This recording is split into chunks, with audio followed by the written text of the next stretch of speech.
pessoal do primeiro ano. A aula de hoje é sobre a determinação do domínio de uma função. Então, eu queria começar com vocês relembrando o que é o domínio de uma função.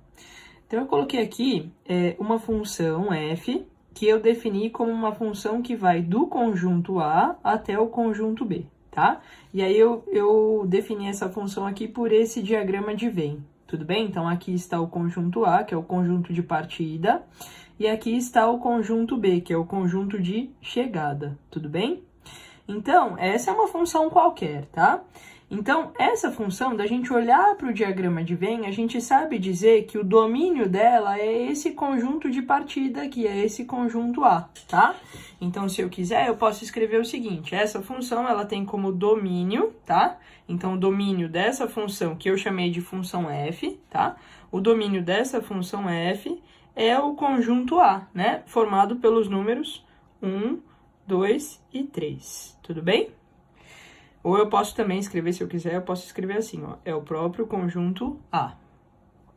Já o contradomínio dessa função é o conjunto de chegada, tá? Então, é todo esse conjunto B. Então, o contradomínio a gente indica como CD, tá? O contradomínio da função f vai ser todo o conjunto de chegada, formado pelos números 2, 3, 4 e 5. Se eu quiser, eu posso escrever esse conjunto como conjunto B, tudo bem? E a imagem da função, a IM, né, a gente representa assim, a imagem da função f é a parte do conjunto, a parte do contradomínio, né, que tem correspondência lá. Então, são os elementos do contradomínio que estão sendo utilizados aqui. Então, são os números 2, 3 e 4. Tudo bem? Então, isso daqui a gente já viu em outras aulas, né? Isso daqui a gente só está relembrando. Como eu disse para vocês, esse conjunto A, ele é o conjunto que contém a variável independente, tá? Que normalmente a gente simboliza pela letra x, tá? Então, aqui são são os valores de x, os possíveis valores da minha variável independente.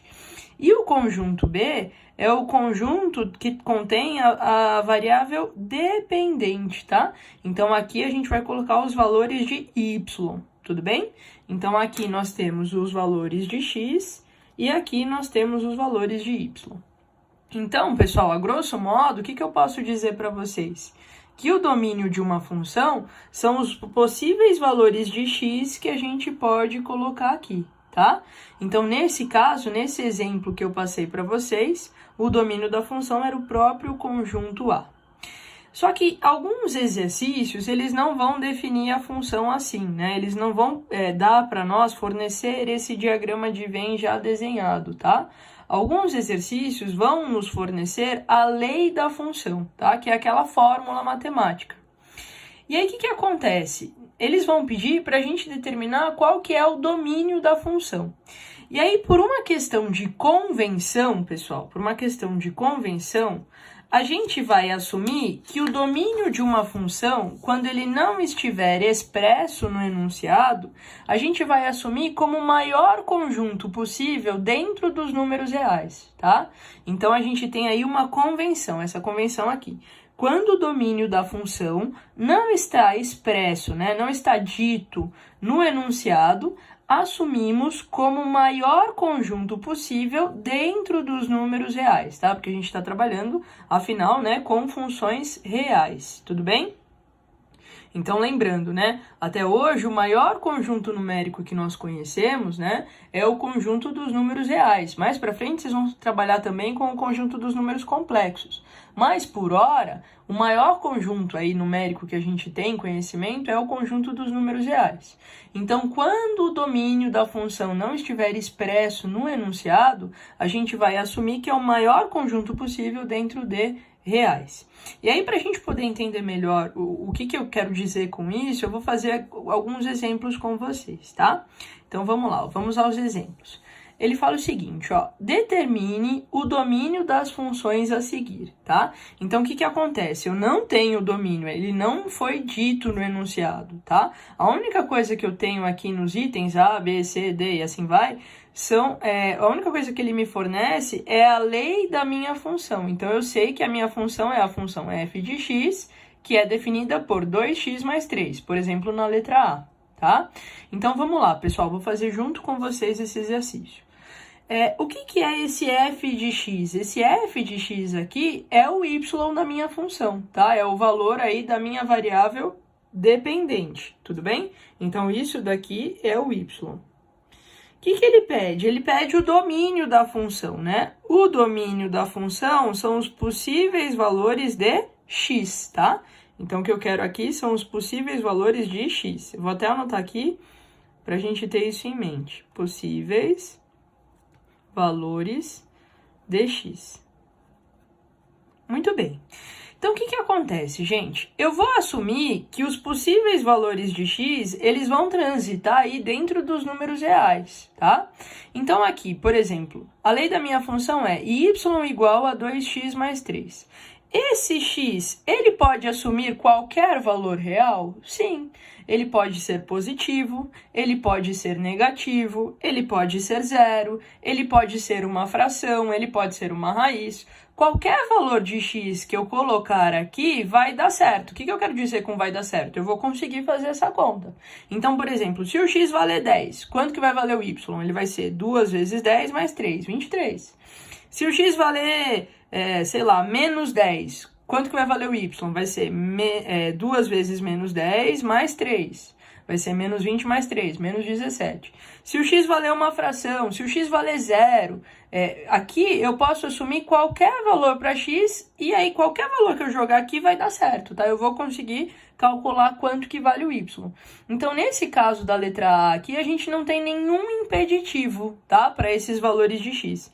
Então, a gente vai escrever que nesse caso aqui, o domínio, né, da função f vai ser o próprio conjunto dos números reais, tudo bem?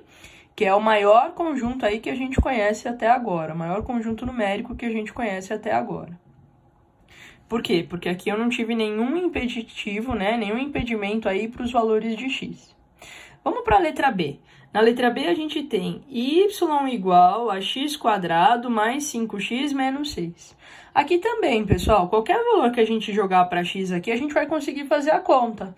Se o x valer 0, aqui vai ficar 0 ao quadrado mais 5 vezes 0 menos 6. Vai dar certo. Se o x valer 10, se o x valer menos 1, se o x valer 1/4, qualquer valor que eu substituir aqui para o x, eu vou conseguir fazer essa conta. Eu vou achar um valor de y que é válido, tá? Então, aqui, o domínio dessa função também é reais. Aí vocês vão falar assim, mas tá muito fácil, né? Até agora, todos os domínios foram reais. Vamos ver quando começam a aparecer os nossos problemas, tá? Então, acho que agora, a partir das próximas letras, vai ficar mais claro o que eu quero nesse tipo de exercício.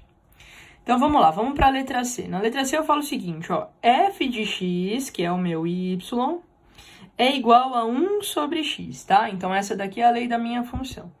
O x pode assumir qualquer valor aqui? Não, tá? Por quê? Porque ele é o denominador de uma fração. E a gente sabe que o denominador de uma fração nunca pode ser zero, né? Então, o que acontece? Eu posso substituir o x por 1, por 2, por 1,5, por menos 1,5, por menos 3, por raiz quadrada de 3. Posso substituir o x por qualquer coisa. Eu só não posso substituir aqui o x por zero. Por quê? Se eu colocar aqui x igual a 0, a gente vai ter uma fração assim, 1 dividido por 0, né? E 1 dividido por 0, qualquer número dividido por 0 não existe na matemática, né? Então, pessoal, o x aqui, ele pode assumir qualquer valor, ele só não pode valer 0. Então, quem que é o domínio dessa função? O domínio dessa função a gente pode escrever assim, ó, é x pertencente a reais, tá? Tal que o x tem que ser diferente de 0, tá? Então, qualquer valor de x aqui tá válido, só não posso incluir o x igual a 0.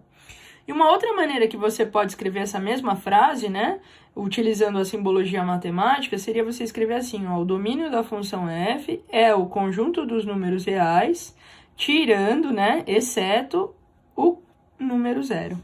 Tudo bem? Então, vocês podem escrever ou assim, ou dessa primeira forma, ou dessa segunda forma. Tá legal? Então, esse foi o exemplo C. Vamos ver lá na letra D. Na letra D a gente tem assim, ó, f de x, que é o meu y, né? É igual a 1 sobre x menos 2, tá? O que acontece aqui? O x, ele tá aparecendo no denominador. Então, de novo, o meu cuidado aqui é que o denominador da minha fração nunca pode ser 0, né? Então, qual o valor de x aqui vai zerar esse denominador? O x igual a 2, né? Porque 2 menos 2 vai dar 0. Beleza? Então, o x pode valer qualquer coisa. Ele pode valer 0, ele pode valer 1, pode valer 3. Ele só não pode valer 2. Porque quando ele valer 2, ele vai zerar aqui o denominador da minha fração. Tudo bem? Então, eu vou escrever assim. O domínio dessa função f é x pertencente a reais, tá ok? X é diferente de 2. Ou, se você quiser, uma outra maneira de escrever essa mesma frase seria reais, exceto o número 2. Tudo bem?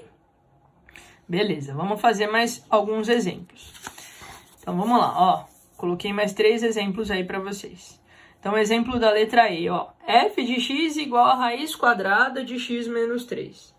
Vamos lá, vamos pensar um pouquinho, ó. O que não pode acontecer com uma raiz quadrada, né? Na verdade, não é com uma raiz quadrada apenas. Qualquer raiz que tiver um índice aqui, que é um número par, tá? Lembra, toda raiz tem um índice, um número que fica aqui escondido. No caso da raiz quadrada, é o número 2, tá? Mas qualquer raiz que tiver um índice, tiver um número aqui, que seja par, tá? Então, raiz quadrada, raiz quarta, raiz sexta, raiz oitava, qualquer raiz que tiver um índice par aqui, eu não posso ter o radicando, né? O radicando é todo esse número aqui. Eu não posso ter esse número menor que 0. Não posso ter esse número negativo, né? Porque se eu tiver um número negativo dentro da raiz quadrada, a gente não vai conseguir fazer essa conta, né? Então, x menos 3 tem que ser maior ou igual a 0. Tem que ser positivo ou igual a 0. Pode dar 0, né? Porque a raiz quadrada de 0 é 0. Então, aqui, ó, o x tem que ser maior ou igual a 3, tudo bem? Então, o domínio da minha função vai ser x pertencente a reais, tal que o x é maior ou igual a 3. Ou uma outra maneira que você tem de escrever isso é usando colchetes, né? Que nem a gente já viu antes. Então, 3 com colchete para dentro, mais infinito, colchete para fora. Tudo bem? Qualquer uma das formas aqui tá certa. Beleza? Vamos lá. Vamos ver o próximo, ó.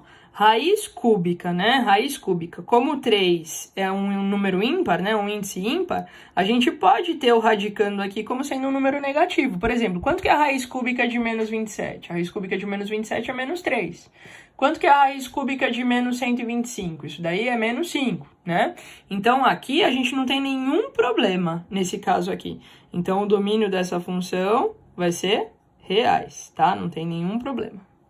E agora, olhando para o nosso último exemplo, né, que é o da letra G, a gente tem assim, ó, a gente além de ter o x dentro de uma raiz cujo índice é par, né, dentro de uma raiz quadrada, a gente também tem o x no denominador, tá?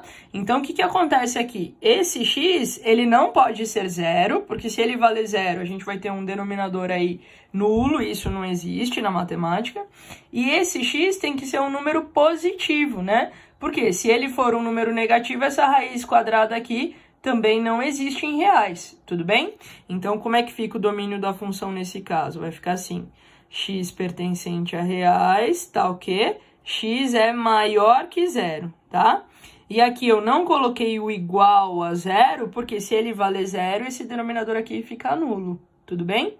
Então, essa daqui é uma maneira que a gente tem de responder, e a outra ficaria assim, né? 0 mais infinito, colchete para fora, no 0, né? Porque não inclui o 0. E para fora no mais infinito, porque no infinito sempre o colchete vai ficar virado para fora. Tudo bem, pessoal? Espero ter ajudado, tá? Eu vou passar um exercício para vocês treinarem isso. Qualquer dúvida eu estou à disposição. Até a próxima.